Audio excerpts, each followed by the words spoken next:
Мы хотим Конституции.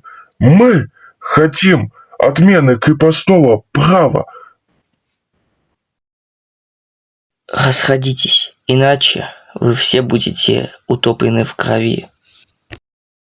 Он говорит, чтобы мы остановились, но мы не остановимся. Приготовиться к стрельбе, живо! Солдаты, если вы не хотите, чтобы вас повесили, перестаньте слушать этого дурака.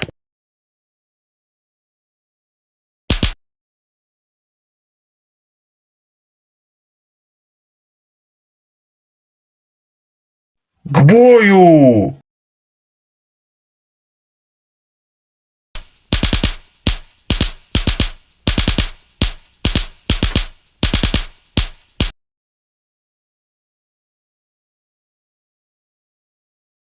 Хорошо, вы помилованы, но будете отправлены в ссылку.